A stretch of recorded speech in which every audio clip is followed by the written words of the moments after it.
బాగానే వచ్చేసినట్టు. నువ్వు డాన్సిల్ చేసావు. డాన్సిల్ చేసాను అసలు నాకు తెలిసి 3-4 days బ్యాక్ ఉంటాను మా సీన్కి చెప్తాను అనమాట. డాన్ సీన్ సేమ్ థింగ్ నిన్నే బెల్లర్తో చేశాను.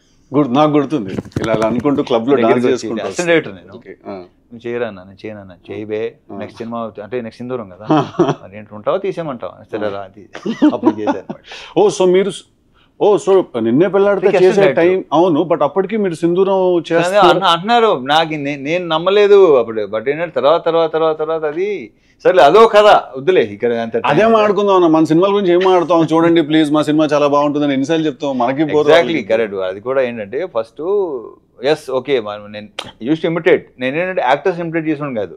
అప్పుడు అతను కెమెరా అతను లేదంటే వాళ్ళని ఇమిటేట్ చేస్తుంటే అసలు Vamshi like very impressed with అమ్మ భలే ఉందని చెప్పేసి ఇలా చేద్దాం అనుకున్నానంటే అప్పటికే మనం స్ట్రగుల్ అయ్యి ఒక్కలే అనుకున్నాం అవ్వదు ఇది. బట్ ఆయన సీరియస్గా ఉన్నాడు, నేను దాన్ని పెద్ద సీరియస్గా తీసుకోవాలి. అప్పుడప్పుడు అనమాట లొకేషన్కి వచ్చి అడిగాడు అనమాట, ఏంట్రా వర్కౌట్ వెళ్తున్నావా, జిమ్కి వెళ్తున్నావా, వెళ్తున్నాను ఎల్లుండి కాదు. కానీ ఒకసారి తర్వాత ఏంటంటే అరే ఏమో కొంచెం పని ఏమంతా రెండోసారి అడిగాడంటే డెఫినెట్గా అప్పుడు స్టార్ట్ చేశాను.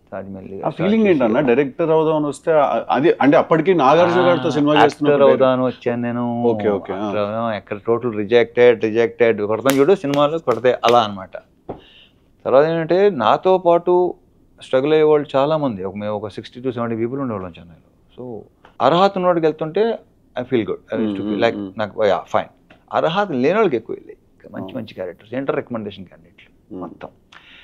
అప్పుడు అనిపించింది ఓకే ఇది కాదు మనకి వేరే అది అసలు ఆ కాన్ఫిడెన్స్ లెవెల్ అనేది అసలు సమస్య లేదు. 100 కాదు అసలు 200% ఉండేది. దిస్ ఈజ్ నాట్ నేను ఎందుకు రాలా ఈ రికమెండేషన్ వల్ల కాదు.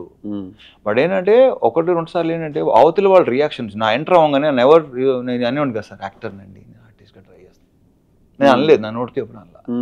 అది దాన్ని ఇప్పుడు అనుకుంటే అది బలుపు అంటారు. నో, అది నా కాన్ఫిడెన్స్. అది అంతే కదా. ఒకసారి ఒక particular producer I don't know name, నేను ఎంటర్ అవ్వగానే లేచి నిలబడ్డాడు ఆయన.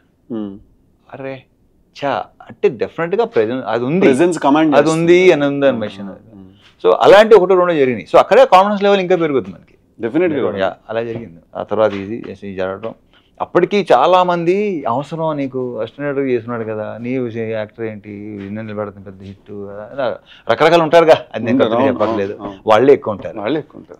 మిత్స్ చాలా మిత్స్ చెప్పేవాళ్ళు. ఒక ఫోటోషూట్ జరిగింది. ఫోటోలు చూసి నాకే ఇది నేనా అని నాకే నమ్మకూడదు కదా.